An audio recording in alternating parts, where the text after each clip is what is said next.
Good morning, students. Today I want to discuss some important theorems or property, whatever you may say. By using, you can solve so many problems. You can solve problems of principal values by this method also. So, you try to understand, though proof is very easy, but how will you define in which interval x will lie? This is very technical part. So how will you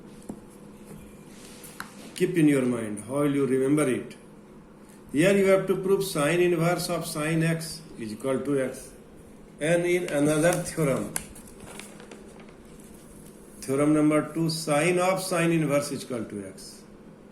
Result is same, but you can observe that the interval is different.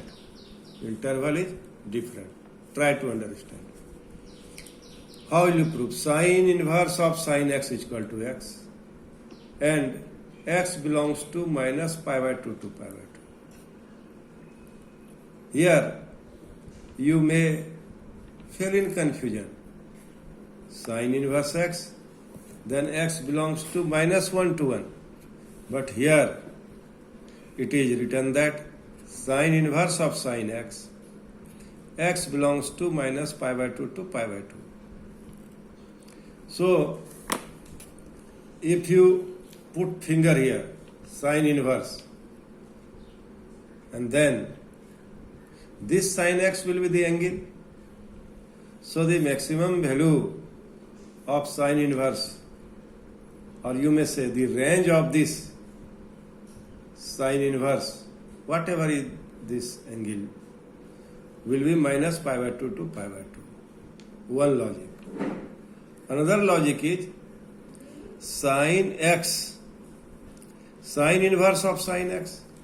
It is possible only when x lies between minus pi by 2 to pi by 2.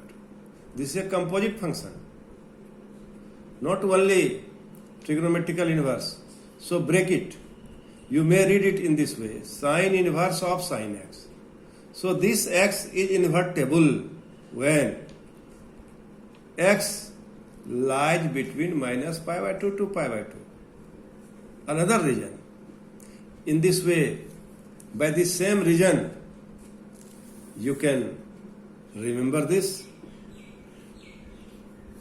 interval. Cos inverse cos x.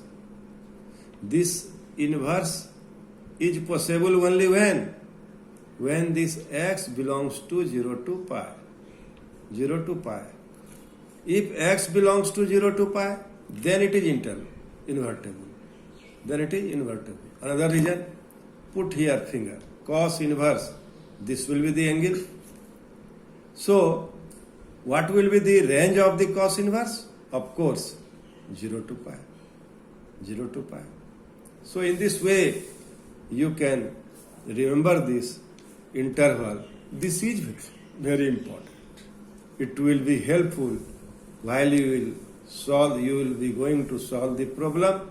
This will be helpful for you. And in this way, we can remember the interval also. So now proof is very easy. I have done some proof and some are for you.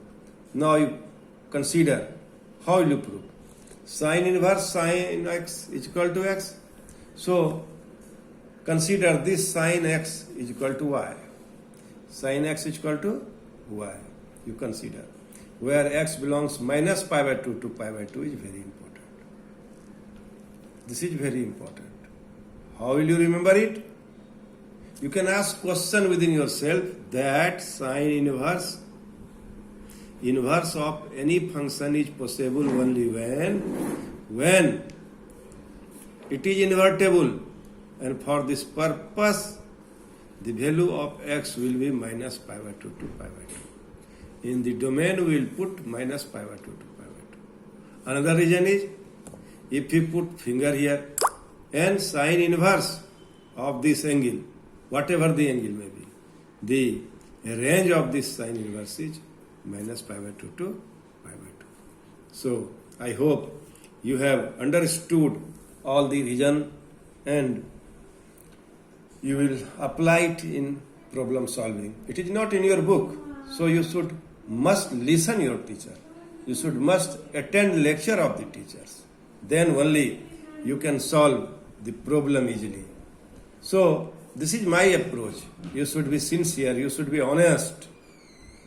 You must attend the class of the teacher, because all the things are not in a book.